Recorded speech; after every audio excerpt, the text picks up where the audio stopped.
Tension, question ये है इसके बाद, find tension in above question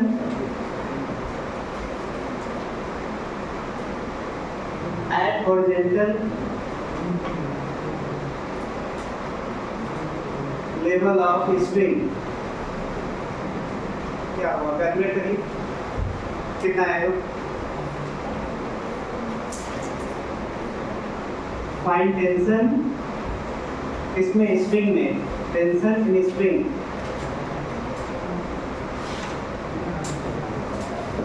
in above question at horizontal level of string.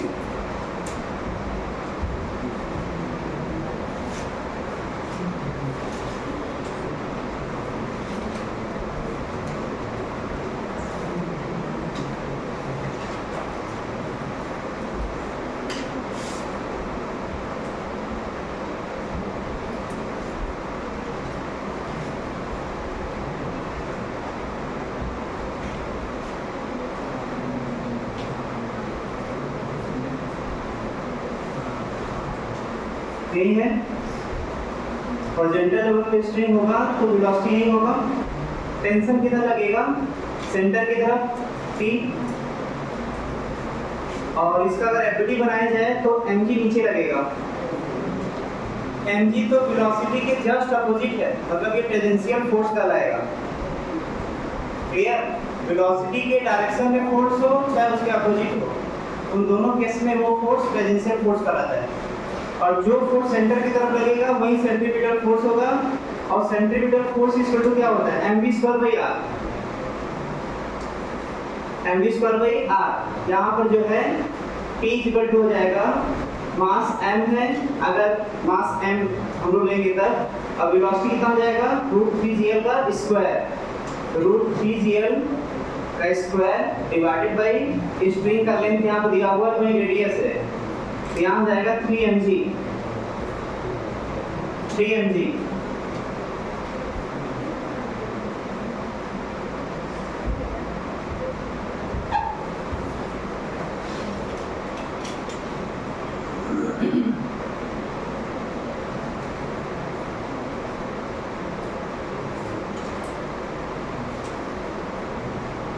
पहले ब्लॉक का एफडी बनाइए, जो फोर्स सेंटर की तरफ लगेगा वही सेंट्रीपिटल फोर्स होगा, और centripetal force equal to mv²/r।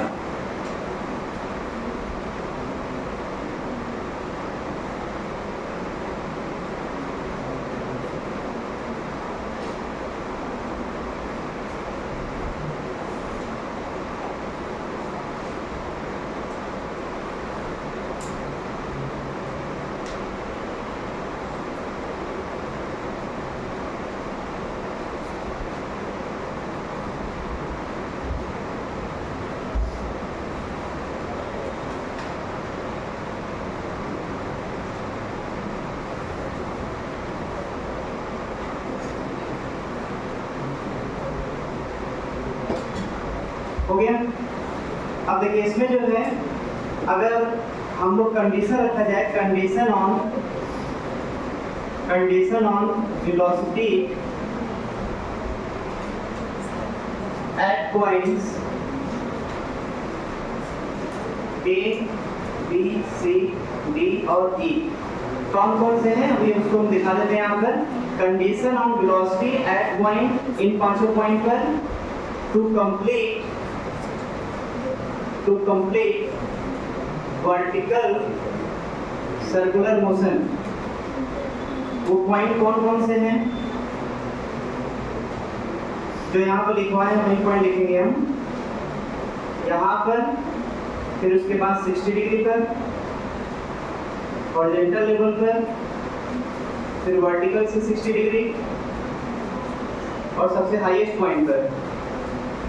तो क्या लिखा जा सकता है यहाँ पर, कंडीशन क्या होगा वेलोसिटी का पूरा सर्किल कंप्लीट करने के लिए, वो होगा वेलोसिटी ग्रेटर देन √5gl। यही कंडीशन है सर्किल में सर्कुलर मोशन करने के लिए। यहाँ पर कंडीशन क्या लगाएंगे वेलोसिटी के ऊपर, तो यहाँ पर होगा वेलोसिटी ज्यादा होना चाहिए √4gl से, तभी सर्किल कंप्लीट करेगा। हाँ, अगर बराबर होगा तब भी सर्किल जस्ट कंप्लीट करेगा। तो यहाँ पर कंडीशन क्या रहेगा, वेलोसिटी ज्यादा होना चाहिए, बराबर होना चाहिए √3gl, और यहाँ पर वेलोसिटी कंडीशन है ज्यादा या बराबर हो √2gl, और यहाँ पर जो है √0। मतलब इससे ज्यादा कहीं पर भी उस पॉइंट पर रहेगा तो वो सर्कुलर मोशन कंप्लीट करेगा, और उससे कम रहेगा तो सर्कुलर मोशन कंप्लीट नहीं करेगा। क्लियर ना? ये पॉइंट नोट कर लेते हैं। हाँ, बराबर रहेगा तो वही जस्ट कंडीशन है, सर्कुलर मोशन कंप्लीट कर लेगा, और उससे ज्यादा रहेगा तो वो आसानी से कंप्लीट कर ले जाएगा।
देखिए अभी इसके पहले जो सर्कुलर मोशन हो रहा था वो स्प्रिंग के हेल्प से, जो टेंशन लग रहा था सेंटर की तरफ, उसके हेल्प से सर्कुलर मोशन कर रहा था।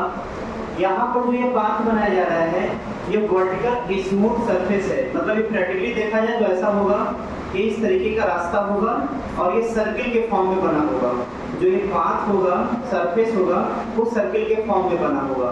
तो यहाँ पर भी क्वेश्चन पूछ सकता है कि इसके लोएस्ट पॉइंट पर मिनिमम कितना वेलोसिटी दे दें, इसके लोएस्ट पॉइंट पर मिनिमम कितना वेलोसिटी दे दें कि पूरा सर्किल कंप्लीट कर जाए। इसका रेडियस दिया है r। वहां पर एक स्ट्रिंग के हेल्प से, स्ट्रिंग जो है वो वर्टिकल सर्कुलर मोशन करा रहा था। ये सरफेस है, वर्टिकल सर्कुलर सरफेस। तो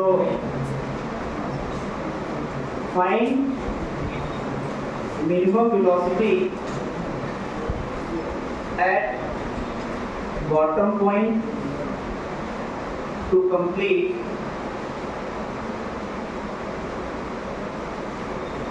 circular motion।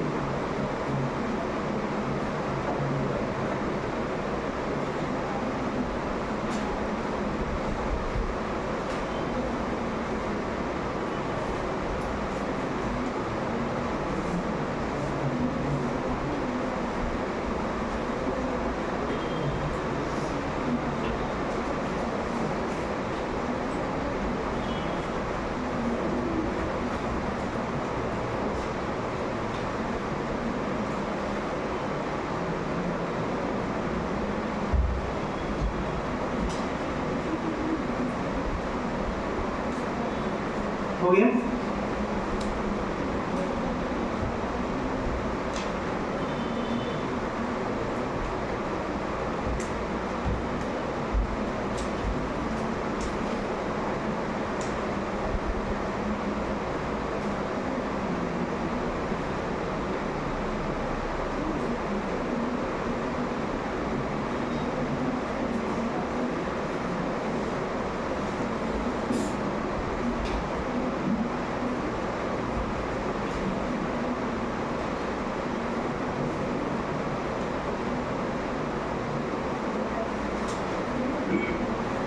चलो बोलेंगे सर रिजल्ट में कोई फर्क नहीं पड़ेगा, रिजल्ट उतना ही आएगा।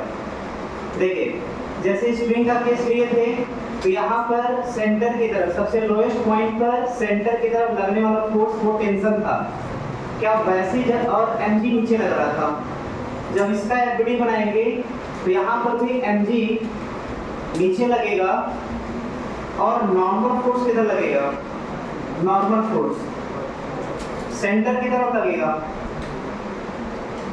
बताइए इन दोनों में क्या फर्क है, बस यहाँ पर टेंशन है और यहाँ पर नॉर्मल फोर्स है, बाकी कोई अंतर नहीं है। अगर कुछ हम और आगे जाकर देखें यहाँ पर 60 डिग्री पर तो नॉर्मल फोर्स ऐसे आएगा और यहाँ पर अगर आगे बढ़ाकर देखें 60 डिग्री पर तो यहाँ पर टेंशन ऐसे आएगा, बस केवल नाम का फर्क है। यहाँ पर T मतलब टेंशन यूज कर रहे हैं बार बार और यहाँ पर हर जगह नॉर्मल यूज करेंगे, लेकिन जो प्रोसेस होगा क्वेश्चन सॉल्व करने का, सॉल्यूशन का जो तरीका होगा सब कुछ सेम होगा। यहाँ पर नॉर्मल फोर्स किधर आएगा, ये भी सेंटर की तरफ, यहाँ पर भी नॉर्मल फोर्स इधर की तरफ होगा, यहीं पर नॉर्मल फोर्स क्या करेंगे, जीरो। अगर यहाँ पर मिनिमम वेलोसिटी अगर हमें पाना है इस सर्किल को कंप्लीट करने के लिए तो यहाँ पर जो नॉर्मल फोर्स है उसको हमें जीरो करना होगा। अच्छा एफबीडी बनाएंगे तो कौन कौन सा फोर्स दिखेगा, नॉर्मल और mg। यहाँ पर इक्वेशन क्या बनेगा, normal plus mg equal to mv square by, अब यहाँ पर जो लेंथ l हुआ करता था, लेंथ वो यहाँ पर कौन काम करेगा, रेडियस, मतलब यहाँ पर mv स्क्वायर को याद करेंगे और ये हमें मिनिमम पाने के लिए इसको हमें मिनिमम करना होगा। नॉर्मल सबसे कम क्या हो सकता है, तो जैसे टेंशन सबसे कम जीरो हो सकता था वैसे यहाँ पर नॉर्मल सबसे कम जीरो होगा। जैसे इसको जीरो करेंगे फिर वही प्रोसेस जाएगा रूट जीरो। मतलब जितना भी रिजल्ट इसके पहले लिखवाए थे और बोले थे कि इसको याद कर लेना है, बिल्कुल वही पूरा का पूरा रिजल्ट यहाँ पर भी सेम आएगा। तो अगर आप लिखना चाहें तो सेम रिजल्ट आएगा, वो लिख सकते हैं। यहाँ पर जाएगा रूट 3gr, अब r यूज करेंगे। अगर ये 60 डिग्री पर होगा तो रूट 4gr 60 डिग्री पर और यहाँ पर रूट gr। नोट कर लीजिए, फिर आगे बढ़ते हैं। मतलब इसमें उसमें अंतर कुछ भी नहीं है, वहाँ पर टेंशन T था, यहाँ पर नॉर्मल n, बाकी प्रोसेस सब कुछ सेम रहेगा। आप ये लिख सकते हैं अपने लैंग्वेज में कि पिछले क्वेश्चन और इस क्वेश्चन में सिर्फ अंतर नाम का होगा, वहाँ पर टेंशन था, यहाँ पर नॉर्मल होगा। पिछले क्वेश्चन और इस क्वेश्चन में सिर्फ अंतर नाम का है, वहाँ पर टेंशन है, यहाँ पर नॉर्मल है, बाकी सभी रिजल्ट सेम मिलेंगे।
ये पॉइंट लिखा गया ना पूरा, वो लिखना ही मेन था जो भी बोल रहे थे, बाकी तो रिजल्ट सब सेम ही मिल रहा है।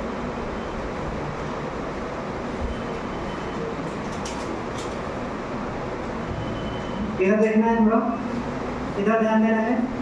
सुनिए, जैसे यहाँ पर ये ग्राउंड लेवल है और ग्राउंड लेवल से अगर ये ब्लॉक स्लिप करते हुए इसके टॉप लेवल पर जाएगा तो ग्राउंड लेवल से कितने हाइट पर चला जाएगा, ग्राउंड लेवल से अगर टॉप पॉइंट पर ब्लॉक चला गया तो ग्राउंड लेवल से कितना हाइट पर होगा, r और r मतलब 2r। क्लियर? तो क्या ऐसा होगा कि यहाँ पर हाइट का वैल्यू 2r दे दें, मतलब उतने ही हाइट से हम रिलीज करें जितना कि हाइट पर उसको पहुंचाना है? ये कंफ्यूजन कब आता है, एक बार ध्यान सुनना। इधर है, इधर देखिए, जैसे कुछ बात ऐसा दे दिया,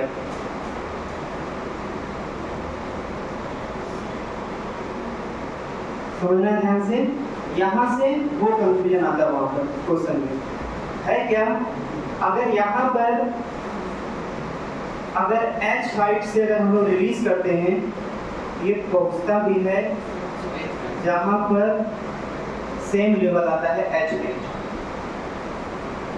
प्रूव भी किया जा सकता है, इसको मैथमेटिकली प्रूव कर सकते हैं। कैसे बताइए? क्या हर पॉइंट पर मैकेनिकल एनर्जी कंजर्व होगा? तो ये सोचिए, बताइए। जैसे ये क्या है, वर्टिकल स्मूथ सरफेस है, मतलब कहीं भी फ्रिक्शन नहीं लग रहा है, इस पूरे पाथ पर कहीं भी फ्रिक्शन नहीं है, तो कितने फोर्स लगेंगे? दो। कौन कौन से? एक mg लगेगा, दूसरा नॉर्मल लगेगा। तो क्या नॉर्मल के द्वारा हर पॉइंट पर वर्क जीरो होगी? मैकेनिकल एनर्जी कंजर्व कराने का कंडीशन क्या था? Work done by non conservative force क्या होना चाहिए? यहाँ पर तो जीरो है, इसका मतलब हम यहाँ पर और यहाँ पर इन दोनों जगह मैकेनिकल एनर्जी कंजर्व करा सकते हैं। हम लोग यहाँ पर भी मैकेनिकल एनर्जी कंजर्व करा सकते हैं। क्लियर? तो अगर हम लोग यहाँ और यहाँ पर कंजर्व कराएं तो देखिए रिजल्ट क्या मिलता है। जैसे अगर ये क्वेश्चन पूछा जाए, ये तो डायरेक्ट रिजल्ट लिख दिए हैं, हम रिजल्ट यहाँ लिखते नहीं हैं, हम क्वेश्चन ये पूछ रहे हैं कि अगर किसी पार्टिकल को h हाइट से रिलीज किया जा रहा है तो दूसरे साइड वो कितना ऊपर तक जाएगा, ये क्वेश्चन है। मतलब हमसे h पूछ रहा है कितने हाइट तक ऊपर जाएगा, तो जहां से रिलीज किया गया उसको पॉइंट ले लेते हैं A, और जहां पर जाएगा उसका पॉइंट ले लेते हैं B। मैकेनिकल एनर्जी कंजर्व हो जाएगा दोनों जगह पर, तो A पॉइंट का काइनेटिक एनर्जी, A पॉइंट का पोटेंशियल एनर्जी, ये बराबर होगा B का, जो काइनेटिक एनर्जी और पोटेंशियल एनर्जी होगा। अब एक एक करके सोचते हुए नोट करिए। यहाँ पर रिलीज किया गया तो वेलोसिटी क्या होगा? रिलीज किया गया तो वेलोसिटी क्या होगा? जीरो, मतलब ये जीरो।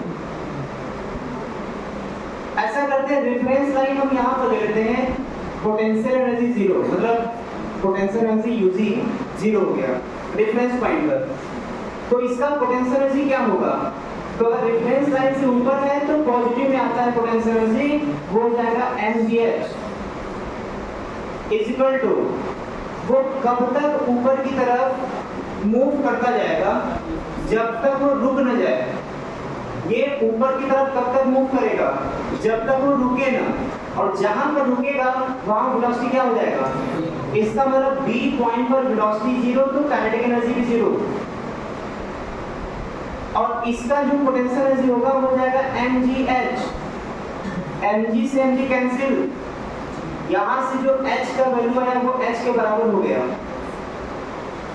मतलब जितने हाइट से उसको छोड़ा जा रहा था वो दूसरे तरफ भी उतने हाइट तक पहुंच गया, और यहाँ से कोएफिशिएंट सीख करके इसी के बिहाफ पर यहाँ पर आंसर देता है कि सर को यहाँ पर जैसे ही अगर सर्कुलर मोशन कराना है तो पार्टिकल को यहाँ पहुँचाना होगा, तो कितना ऊपर तक पहुँचाना है? 2r तक। तो कितने हाइट से हम लोग रिलीज कर दें कि 2r हाइट तक पहुँच जाए? तो जितने हाइट तक पहुँचाना है उतने हाइट से रिलीज कर देंगे। तो इस बिहाफ पर स्टूडेंट गलती क्या करता है कि h इक्वल टू 2r बोल देता है कि जब 2r हाइट से छोड़ेंगे तो 2r हाइट तक पहुंच जाएगा। क्लियर? जब वहां पहुंचेगा नहीं। अब क्यों नहीं पहुंचेगा उसको जो हम लोग भी सॉल्व करके देखते हैं। क्लियर ना? अब इसी को सॉल्व करेंगे। सॉल्व करेंगे तो क्वेश्चन पढ़िए, यहाँ पर क्या लिखा हुआ है, ये क्वेश्चन पढ़िए क्या लिखा हुआ है। Find minimum height h। अब इसको हटाइए, minimum height h where block is released such that block will complete the circular motion। यहाँ पहुंचाना नहीं है, यहाँ सर्कुलर मोशन को कंप्लीट कराना है, यहाँ पर पहुंचाना नहीं है, यहाँ पर सर्कुलर मोशन कंप्लीट कराना है। क्लियर ना? तो ट्राई करिए, फिर हम सॉल्व करते हैं। सॉल्व किए हैं या रिजल्ट याद है? ठीक आ जाएगा वैसे।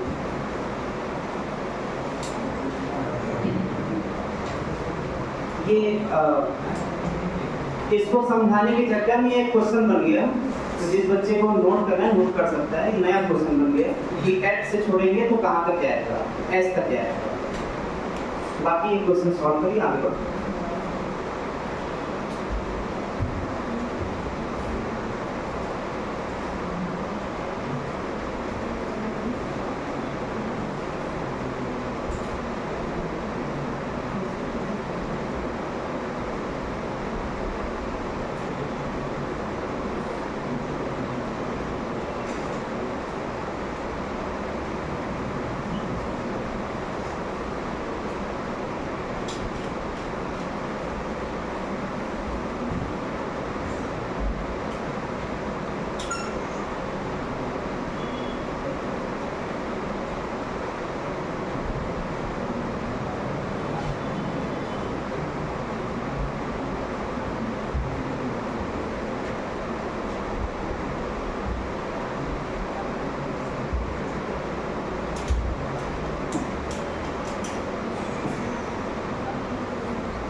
देख लेते हैं इसका सॉल्यूशन।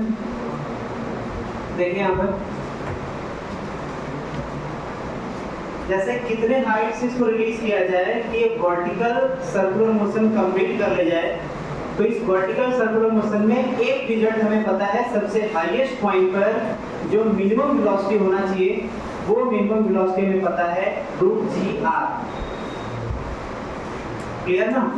अब देखिए यहाँ पर ये तो हम लोग एनालिसिस कर सकते हैं कि जितना हाइट बढ़ाते जाएंगे उसका यहाँ पर भी स्पीड बढ़ता जाएगा, हाइट के बढ़ने के साथ साथ बहुत तेजी से नीचे आएगा, यहाँ का भी स्पीड बढ़ेगा और उसी के कॉरस्पॉन्डिंग हर पॉइंट का स्पीड बढ़ेगा।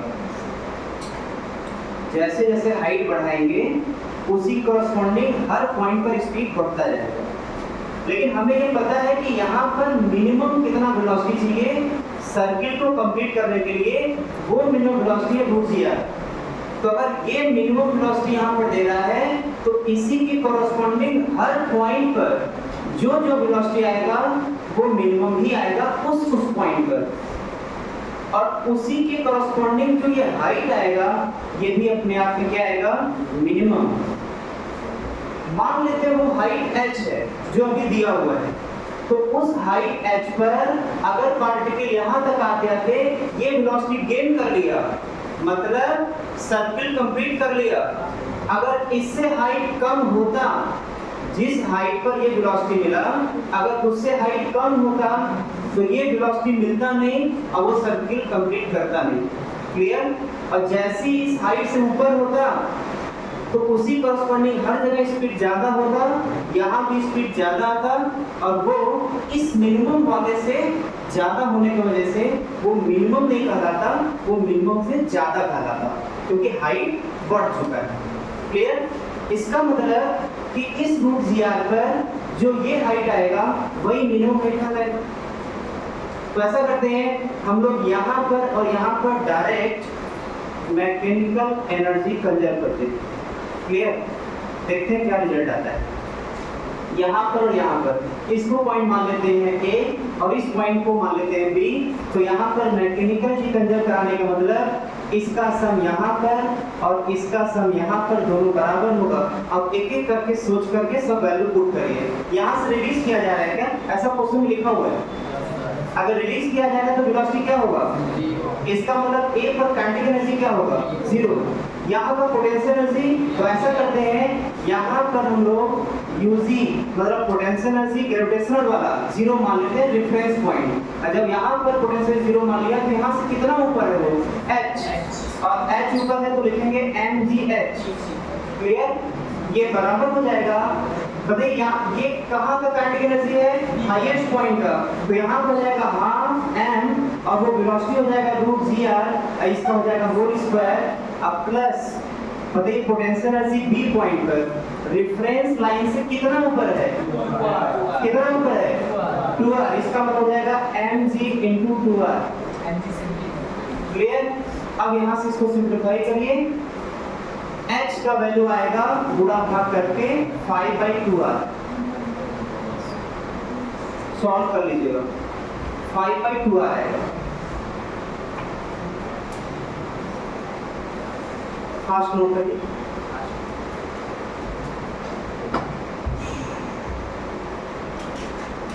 अभी तक जितने भी बताते जा रहे हैं सबसे कभी न कभी नीट में या पीएमटी में पहले पूछ चुका है। वो कई बार पूछा है, तो इसलिए हर पॉइंट इंपॉर्टेंट है अपने जगह।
एच नहीं,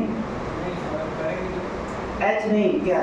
हाइट से अगर ड्रॉप मतलब रिलीज करेंगे तो 2 बार डिस्टेंस तक जाएगा। एच तो अननोन है ना, एच तो वेरिएबल अननोन है, वही तो पूछा जा रहा था। एच का वैल्यू क्या होगा? 5/2r, तभी वहाँ पहुँच पाए। 2 बार तक जाएगा। हाँ 2r तक, 5/2r पर। एच का वैल्यू 2 बार लेंगे तो 2 बार तक जाएगा? नहीं जाएगा। हम अभी इसको एक्सप्लेन करेंगे कि होगा क्या वहाँ पर, एक एक करके देख लेते हैं। अब इधर ध्यान दीजिए, इधर ध्यान सुनिए।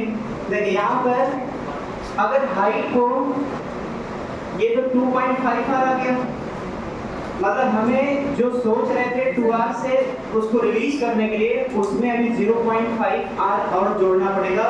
मतलब इसका हाइट जो है इसके लेवल से भी 0.5r और ऊपर से छोड़ना पड़ेगा। जो इसका लेवल है इसके लेवल से 0.5 और ऊपर हाइट से उसको छोड़ना पड़ेगा सर्किल को कंप्लीट करने के लिए। क्लियर? अब अभी थोड़ा क्यों 2r पर यहाँ पर नहीं पहुँच पाएगा, लास्ट में बताते हैं। वही 3 टाइप का हम मोशन लास्ट में लिखवाएंगे, अभी थोड़ा वेट कर लीजिए। ये क्लियर हो गया ना? यहाँ पर सर्किल को कंप्लीट करने के लिए h का कंडीशन होगा, h ज़्यादा होना चाहिए या बराबर होना चाहिए 5/2r। ये कंडीशन है वर्टिकल सर्कुलर मोशन कंप्लीट करने का। क्या h ज़्यादा होगा या बराबर होगा 5/2r? क्लियर? अभी कुछ पॉइंट और आगे बढ़ते हैं तो बताते हैं उसका रीजन कि क्या रीजन था कि टूआर से टूआर तक क्यों नहीं पहुंचा।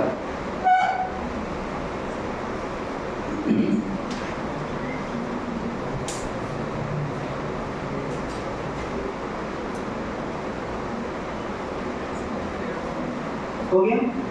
अगला क्वेश्चन है, पहले क्वेश्चन समझ लेते हैं फिर बाद में क्वेश्चन लिख लेते हैं। इधर देखिए क्वेश्चन ये है कि यहाँ से फिक्स करके स्प्रिंग के हेल्प से ब्लॉक को मिनिमम कितना वेलोसिटी दें, ब्लॉक को मिनिमम कितना वेलोसिटी दें जिससे ये ब्लॉक इस पॉइंट, यहाँ पर पॉइंट ले लेते हैं ए, इस पॉइंट के टू एंड फ्रो मोशन करे, टू एंड फ्रो मोशन करे। मिनिमम नहीं, मिनिमम तो कुछ भी दे देंगे तो टू एंड फ्रो मोशन करेगा। जैसे थोड़ा सी वेलोसिटी दे दिया तो इतना एंगल बना करके यहीं से टू एंड फ्रो मोशन करेगा ए के बहुत, तो इसलिए मिनिमम तो कुछ भी दे सकते हैं, मैक्सिमम कितना वेलोसिटी दें ये टू एंड फ्रो मोशन करेगा। नहीं रट कर नहीं, क्वेश्चन लिखिए। क्वेश्चन समझ आ गया क्या बोल रहा है? यहाँ पर बोल रहा है यहाँ पर मैक्सिमम कितना वेलोसिटी दें इस पॉइंट के टू एंड फ्रो मोशन करें, ऐसे। तो नहीं अभी आंसर गलत है, बस सोच कर बताइए। क्वेश्चन लिखिए पहले, find maximum velocity at bottom point, find maximum velocity at bottom point so that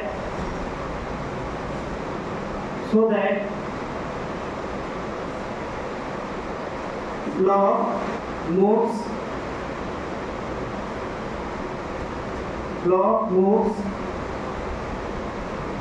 to and fro।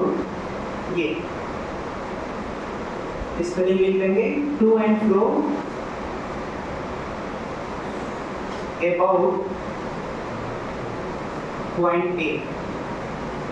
Find the maximum velocity v so that block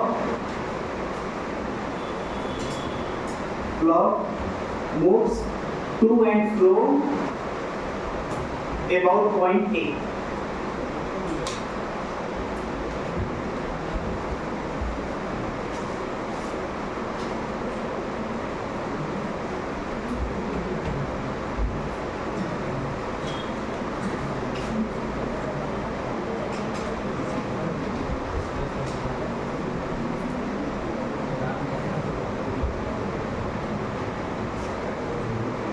हम देखिए इसमें क्या कॉन्सेप्ट आता है, इधर सुनना ध्यान से। हम लोग इसको एनालिसिस करते हैं थोड़ा। अगर थोड़ा सा वेलोसिटी दिया तो थोड़ा सा वेलोसिटी पा करके थोड़ा सा ऊपर जाएगा और वहीं से वेलोसिटी जीरो होने के बाद वापस आएगा।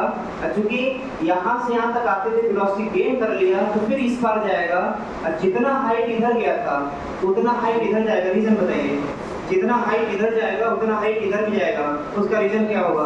मैकेनिकल एनर्जी कंजर्व होगा। इसलिए दोनों तरफ हाइट क्या होगा? सेम। वेलोसिटी और बढ़ाइए उसका हाइट और बढ़ेगा, और यहाँ से वेलोसिटी जीरो होकर के फिर वापस आएगा, फिर जितना हाइट इधर ऊपर था उतना हाइट इधर भी जाएगा। अच्छा डायरेक्ट रिजल्ट बता सकते हैं क्या? अगर इसका वेलोसिटी v है, अगर अब सॉल्यूशन करना है, ध्यान सुनना है। यहाँ वेलोसिटी v है और इस लेवल से हाइट h है, तो यहाँ वेलोसिटी क्या होगा? डायरेक्ट बताइए। रूट में v स्क्वायर माइनस 2gh यही होगा।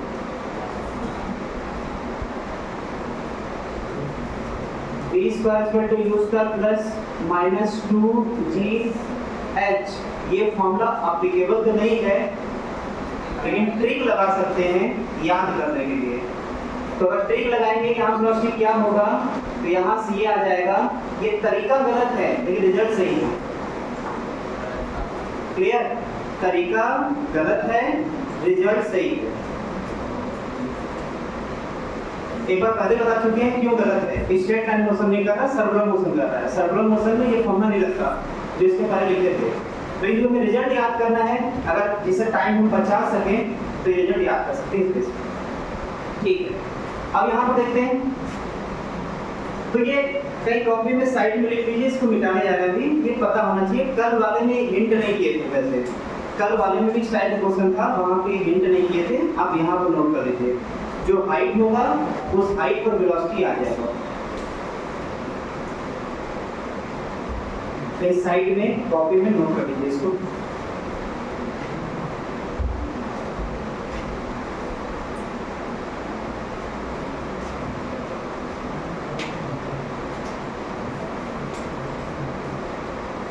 ओके, अब देखिए यहाँ पर जो है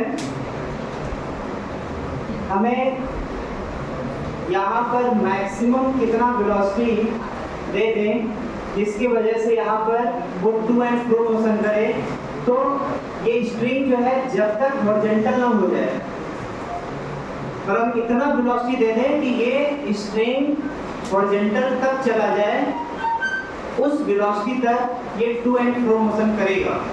मतलब ये जो है मिनिमम मैक्सिमम इतना वेलोसिटी दे दें कि पार्टिकल यहाँ पहुँच जाए और यहीं पर जस्ट वेलोसिटी जीरो हो जाए। अगर जीरो हुआ तो यहाँ पर रुकेगा है नहीं, फिर वापस आएगा, अब वापस आकर के बिल्कुल उतने ही हाइट तक फिर इधर जाएगा, फिर यहाँ से वेलोसिटी जीरो होगा, फिर वापस आएगा, फिर यहाँ पर जाएगा और वो ऐसे ऐसे मोशन करता रहेगा। तो क्या ये वेलोसिटी पता कर सकते हैं क्या कितना होगा? एमई कंजर्व कराते हैं, मैकेनिकल एनर्जी कंजर्व कराते हैं। अगर यहाँ पर पॉइंट ए है और यहाँ पर पॉइंट बी है तो यहाँ पर ये दोनों सेम होंगे। तो यहाँ पर velocity half M B maximum का स्क्वायर और यहीं पर पोटेंशियल एनर्जी क्या लेते हैं यूजी जीरो। तो यहाँ पर काइनेटिक एनर्जी क्या हो जाएगा फाइनल वाले में जीरो और इसका हाइट कितना होगा? हाइट ये जो है अगर लेंथ l है तो यहाँ पर जो हाइट हो जाएगा l मतलब हो जाएगा mgl। यहाँ से m से m कैंसिल तो इधर मल्टीप्लाई करेंगे, जो मैक्सिमम वेलोसिटी आएगा वो हो जाएगा रूट 2gl। मतलब यहाँ पर मैक्सिमम कितना वेलोसिटी देंगे जिससे कि टू एंड फ्रो मोशन करेगा, वो रिजल्ट का रूट 2gl। फिर क्वेश्चन आएगा कि सर क्या ऐसा नहीं हो सकता था क्या, जो रूट 2gl आया है इससे थोड़ा ज्यादा दे देते, ध्यान सुनना है, अगर इससे थोड़ा ज्यादा वेलोसिटी दे देते और ये सर यहाँ पर न रुक करके यहाँ पर रुकता, फिर यहाँ से ऐसे ऐसे मोशन करता। यहीं से आंसर उसका भी मिल जाएगा जो इसके पहले बोल रहे थे कि 2r हाइट से जब रिलीज करेंगे तो 2r हाइट तक नहीं पहुंचेगा। ध्यान देना है, जैसे इसका वेलोसिटी रूट 2gl से ज्यादा हुआ तो वो यहाँ पर रुकेगा नहीं और थोड़ा ऊपर की तरफ जाएगा, और यहाँ पर जैसे उसका वेलोसिटी जीरो हुआ फिर ये इस पाथ पर वापस आएगा नहीं। अब रीजन बताना है कि क्यों पाथ पर वापस नहीं आएगा। कितने बच्चे बताएंगे? जैसे इतना वेलोसिटी दे दिया तब तक यहाँ पहुंच गया, अगर उससे ज्यादा वेलोसिटी देंगे तो ऊपर कहीं जीरो होगा तो वापस क्यों नहीं आएगा? बस सही आंसर। देखिए इसमें जब ये इसके ऊपर जाएगा, ध्यान सुनना है, यहाँ वेलोसिटी जीरो हो गया, मतलब पक्का है यहाँ पर टेंशन जीरो हो गया। कौन से फॉर्मूले से? Centripetal force T equal to, जबकि mg का भी कंपोनेंट आने वाला है, mg का एक कंपोनेंट इधर आएगा तो mg प्लस जो भी कंपोनेंट होगा इसका साइन थीटा या कॉस का जो भी आएगा वो mv स्क्वायर r के बराबर या l है तो l के बराबर, लेकिन ये तो जीरो हो गया। क्लियर? तो यहाँ से जो टेंशन आएगा वो क्या आ रहा है? नेगेटिव। T प्लस mg का जो भी कंपोनेंट आएगा वो इधर आ रहा है और एक आएगा टेंजेंट के लॉन्ग। ये सर्कुलर मोशन ऐसे होगा ना, ये सर्कुलर मोशन ऐसे होगा तो एक टेंजेंट के लॉन्ग आएगा mg का कंपोनेंट और एक सेंटर की तरफ आएगा, जो सेंटर की तरफ आएगा वो T के साथ जुड़ जाएगा, अब वो आ जाएगा mv स्क्वायर r के बराबर, लेकिन वेलोसिटी जीरो है तो ये जीरो हो गया तो टेंशन नेगेटिव आ गया। यहाँ से टेंशन जब नेगेटिव आ गया तो क्या ये पॉसिबल है क्या? क्या टेंशन कभी नेगेटिव आ सकता है क्या? कभी नहीं आ सकता।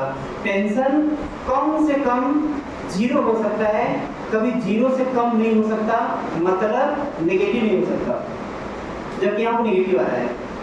टेंशन का नेगेटिव होना ये बताता है कि पार्टिकल वापस उस रास्ते पर नहीं चलेगा, रास्ता छोड़ेगा, मतलब सर्कुलर मोशन का पाथ वो स्लैप करेगा, छोड़ देगा।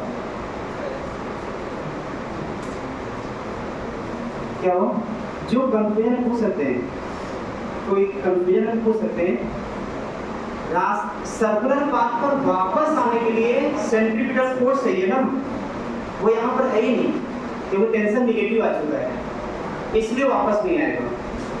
सर्कुलर मोशन में वापस आने के लिए सेंट्रीपिटल फोर्स चाहिए, जबकि यहाँ पर टेंशन नेगेटिव आ चुका है, जो प्रैक्टिकली पॉसिबल नहीं है। और जब टेंशन नेगेटिव आ गया मतलब वो वहाँ पर पहुँचेगा ही नहीं, वो स्लैप कर जाएगा। ये रीजन लिख सकते हैं, इसी रीजन से उसका आंसर मिल जाएगा कि जब 2r हाइट से छोड़ा गया तो 2r हाइट पर पहुंचा क्यों नहीं, उसका आंसर यही से मिलेगा। हम लास्ट में एक बार और लिखवाएंगे, बताएंगे इसको वैसे। फिलहाल यहाँ पर नोट कर लीजिए ये रीजन कि क्यों नहीं ऊपर जाएगा। और जितना हम लिखते रहते हैं सिर्फ उतना ही मत लिखा करिए, जो बाकी की पॉइंट बोलते रहते हैं वो भी लिख लिया करिए। ये मेन पॉइंट है। यहाँ पर मेन पॉइंट क्या है कि टेंशन नेगेटिव होगा नहीं, इसलिए वो अपने पाथ पर वापस नहीं आएगा, क्योंकि टेंशन नेगेटिव पॉसिबल नहीं है।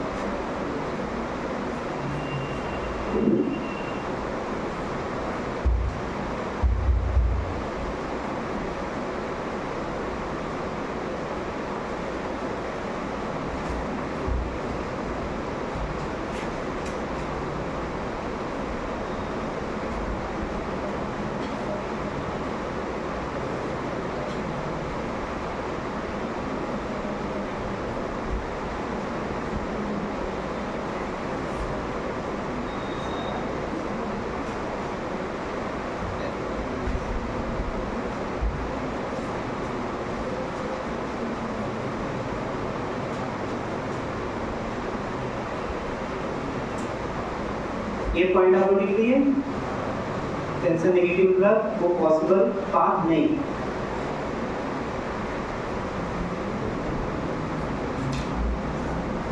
आगे बढ़ते हैं, इसमें देखते हैं इसका मतलब मैक्सिमम कितना वेलोसिटी चाहिए टू एंड फ्रो मोशन करने के लिए, वो रिजल्ट है √2 जीआर। और ये जो लिखे हैं to and fro motion about point A, इसी को एक नाम से बोला जाता है, वो नाम है ऑसिलेशन मोशन। मतलब आप इसको लिख सकते हैं ऑसिलेशन मोशन अबाउट, किसके about oscillation motion, about A point. इस पूरे लैंग्वेज को अगर एक पॉइंट में लिखा जाए तो वो है ऑसिलेशन।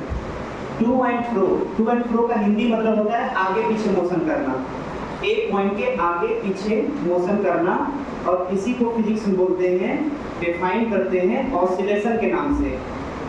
किसी पॉइंट के आगे पीछे जो मोशन होता है उसको बोला जाता है ऑसिलेशन मोशन। तो इस पूरे के जगह पर ये लिखा जा सकता है ऑसिलेशन मोशन अबाउट पॉइंट ए, एक पॉइंट के अबाउट ऑसिलेशन मोशन।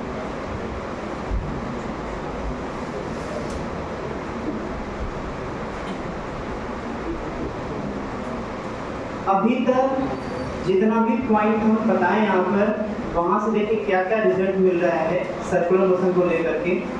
एक एक करके लास्टली इसको लिख लेते हैं, और ये आपको जो है याद भी करना होगा टाइम बचाने के लिए। ये फिक्स रिजल्ट है, देखिए क्या क्या पॉइंट मिला।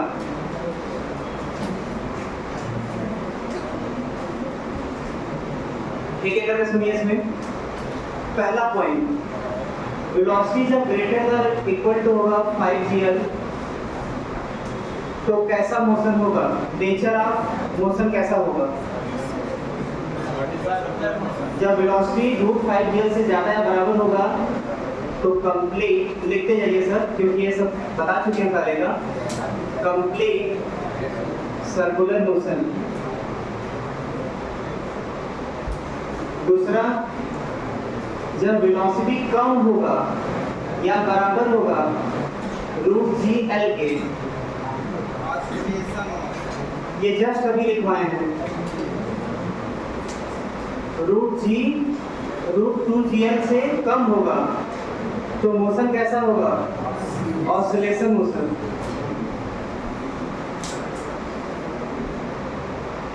आप हेडिंग के नाम दे सकते हैं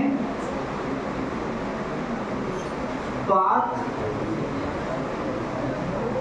defined for different speed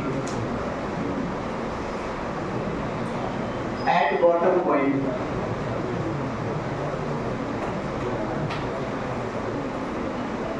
Path defined for different speed at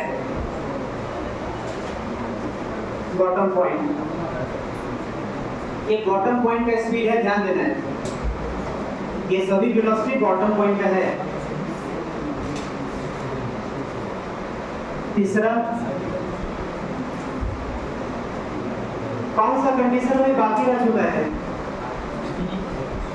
ऐसा वेलोसिटी जो रूट 2gl से ज्यादा हो लेकिन रूट 5gl से कम हो, क्योंकि इससे ज्यादा हुआ तो वर्टिकल सर्कुलर मोशन कंप्लीट, इससे कम हुआ तो ऑसिलेशन कंप्लीट, और इसके बीच का रहा तो string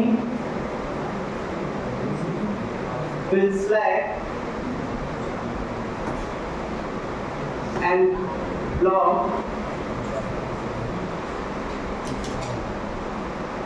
will move on projectile path. अब इसको एक्सप्लेन कर देते हैं कैसे। फिलहाल अभी आप नोट कर लीजिए कॉपी में, उसके बाद इसको एक्सप्लेन करते हैं कि प्रोजेक्टाइल मोशन कैसे करेगा।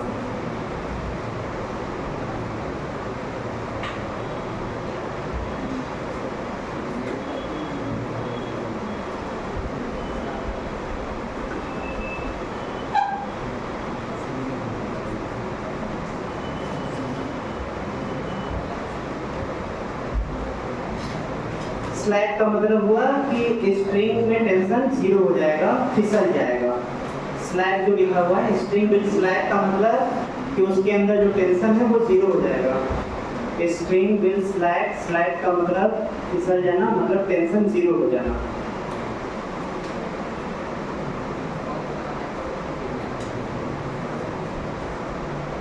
हो गया, नोट कर लिए। अब आगे बढ़ते हैं।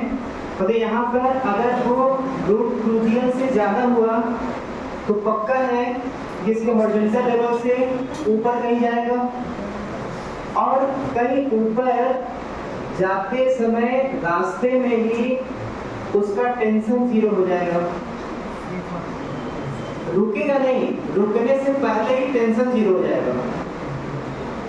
और जैसे इसका टेंशन जीरो होगा, इसके पास वेलोसिटी होगा और mg नीचे लगेगा, टेंशन बचा नहीं, और वेलोसिटी आ गया, और mg का मतलब एक्सेलरेशन g नीचे लग गया। तो बताइए पाथ कैसा होगा? Projectile motion.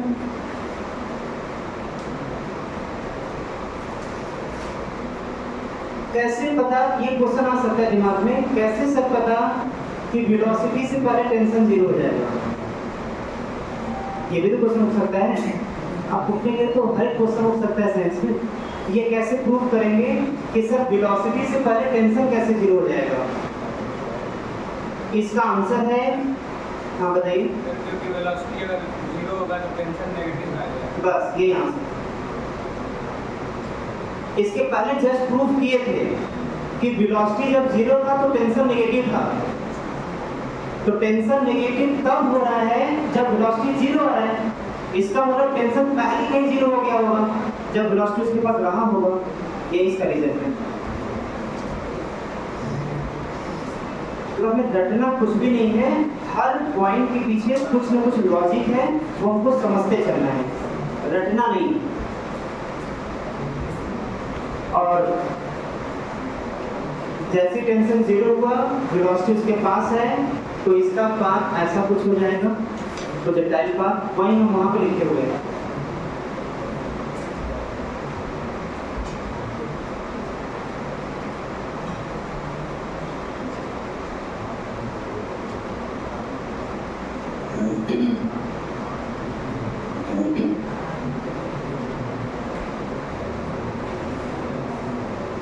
ओके,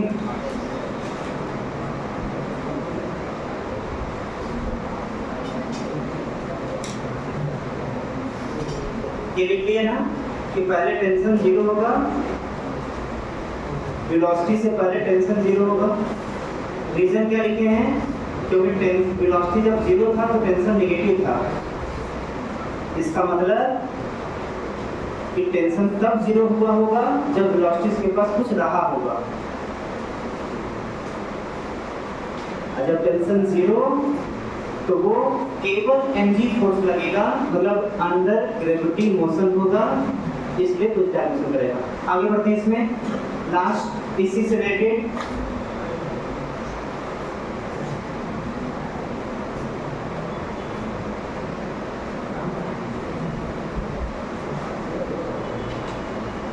इधर सुनिए ध्यान से। इधर देखिए, अगर स्ट्रिंग था तो √5g_L, अगर वर्टिकल सर्कुलर पाथ था तो √5g_R में R रेडियस है। इन दोनों केस का डील कर चुके हैं। अब तीसरा केस आएगा इसी में कि यहाँ पर ये रॉड है,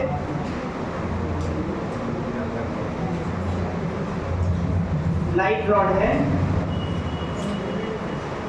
मतलब इसके पास मास नहीं है और इसके साथ ब्लॉक को अटैच करा दिया। अब बताइए इसके पास मिनिमम कितना वेलोसिटी हो कि पूरा वर्टिकल सर्कुलर कंप्लीट कर जाए। ये तीसरा केस है। अभी क्या था? स्ट्रिंग का केस था, सरफेस का केस था। यहाँ पर कौन रोल प्ले कर रहा था? टेंशन। यहाँ पर नॉर्मल, यहाँ पर तो कुछ ऐसा होगा, बताइए कितना है। अगर रॉड रहा तो मिनिमम कितना वेलोसिटी दें कि वर्टिकल सर्कुलर मोशन कंप्लीट कर जाएगा? रॉड के केस में कितना होगा? दिमाग दौड़ रही है।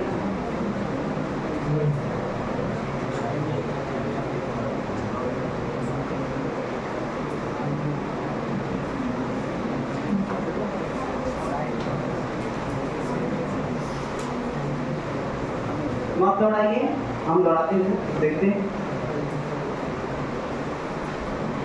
पहले इसका रिजल्ट याद करिए कि कब यहाँ पर, ध्यान दीजिए, कब यहाँ पर जो है हमको क्यों ये बोलना पड़ा कि वेलोसिटी यहाँ पर जीरो नहीं होना चाहिए? ये क्यों बोलना पड़ा? रीजन बताइए। जो इसका जवाब देगा उसी से रिलेटेड इसका आंसर है, तुरंत रिजल्ट आ जाएगा। हमें ये क्यों बोलना पड़ा कि स्ट्रिंग से जब अटैच रहेगा तो यहाँ वेलोसिटी जीरो नहीं होना चाहिए, क्योंकि अगर जीरो होता तो स्ट्रिंग लूज होता और यहीं से फ्री फॉल कर जाता और जिसके बाद वो हैंग किया हुआ है उसी से टकरा जाता। कितने लोग बोलते हैं कि सर ये तो रॉड है। अगर ये रॉड है और इस रॉड के साथ अगर वो ब्लॉक ऊपर चला गया तो जो यहाँ पर बोल रहे थे वो यहाँ पर नहीं पहुंच पाएंगे। जैसे यहाँ पर अगर वेलोसिटी जीरो हो भी गया, जीरो का मतलब जीरो से थोड़ा सा ज्यादा कुछ भी आ गया, अगर जीरो से थोड़ा ज्यादा मतलब 0.0001, ये भी जीरो के बराबर ही है लेकिन थोड़ा ज्यादा है। जीरो के बराबर है लगभग, लेकिन थोड़ा सा ज्यादा है तो वो उधर की तरफ धक्का दे देगा और जैसे ही वह धक्का दे देगा तो फिर वो सर्किट कंप्लीट कर जाएगा। मतलब दोनों में क्या अंतर है? यहाँ पर वेलोसिटी जीरो नहीं करना था, तभी तो आया था √GL आंसर, लेकिन यहाँ पर वेलोसिटी जीरो करेंगे क्योंकि यहाँ पर ये रॉड है, रॉड में कभी टेंशन जीरो नहीं होने वाला। और ये भी कर सकते हैं, जब तक इधर की तरफ था, कहां तक? यहां तक, तो इस रॉड के अंदर एलोंगेटिव टेंशन था, इलॉन्गेटिव टेंशन था। कैसे पता? जब तक यहाँ से यहाँ तक मोशन हो रहा था तो फोर्स इधर की तरफ लग रहा था और उसके अंदर टेंशन ला रहा था और वो टेंशन ऐसे था। लेकिन यहाँ पर टेंशन ऐसे नहीं होगा, टेंशन इधर की तरफ नहीं होगा बल्कि टेंशन ऊपर होगा। सर अभी तक आप कभी ऐसा बात नहीं बोले टेंशन ऊपर की तरफ होगा, मतलब टुवर्ड्स द ब्लॉक होगा। आप तो हमेशा बोलते थे अवे फ्रॉम द ब्लॉक होता है टेंशन। लेकिन ये भी आप याद करिए वो कब बोलते थे? जब वो स्ट्रिंग होता था। स्ट्रिंग के केस में ब्लॉक से हमेशा अवे टेंशन लगता है। स्ट्रिंग के केस में ब्लॉक से अवे टेंशन लगता है। लेकिन रॉड के अंदर दोनों नेचर हो जाएगा।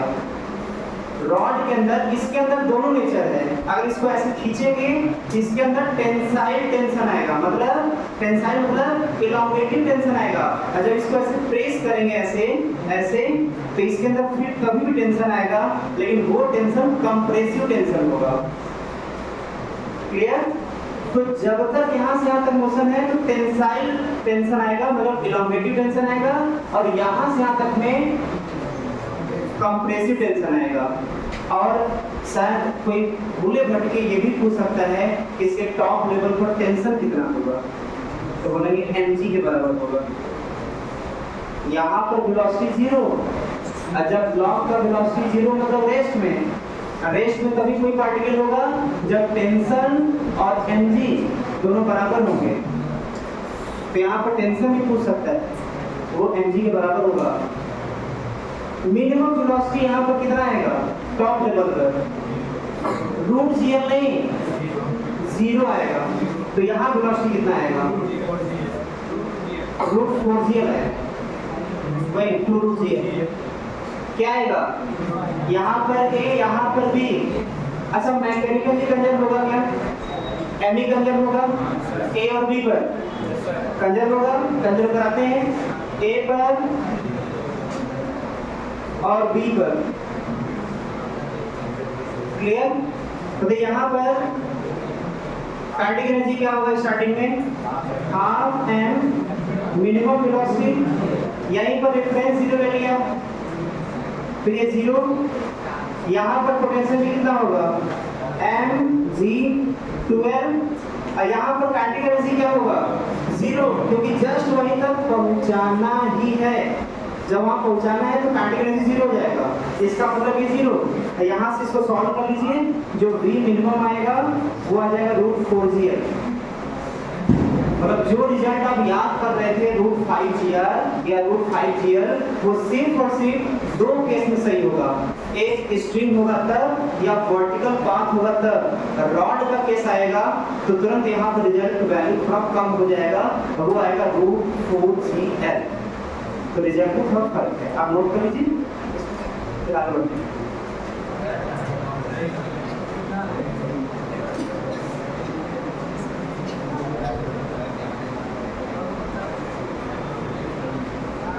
इतना तैयार कर लेंगे तुम, रिवीजन कर लीजिएगा। अब इसका लास्ट टॉपिक बचा है, 2 क्वेश्चन इस पर और टेस्ट है, फिर उसके बाद नेक्स्ट हम पे पावर चलेगा। परसों टेस्ट है, जितना पढ़ाया गया उसी से आएगा। 2-3 क्वेश्चन पावर से भी आ रहा है, 2 से 3 क्वेश्चन। इस चैप्टर का नाम क्या है? वर्क पावर एनर्जी, नहीं वर्क एनर्जी पावर। तो वर्क पढ़ चुके हैं, एनर्जी पढ़ चुके हैं, पावर अभी लास्ट वाला बाकी है। उससे 2 से 3 क्वेश्चन टेस्ट में, परसों वाले टेस्ट में आएगा। क्लियर? इसको थोड़ा ध्यान रखिएगा। कल पूरा चांस है क्लास लगेगा, कल पावर पढ़ाएंगे इसमें।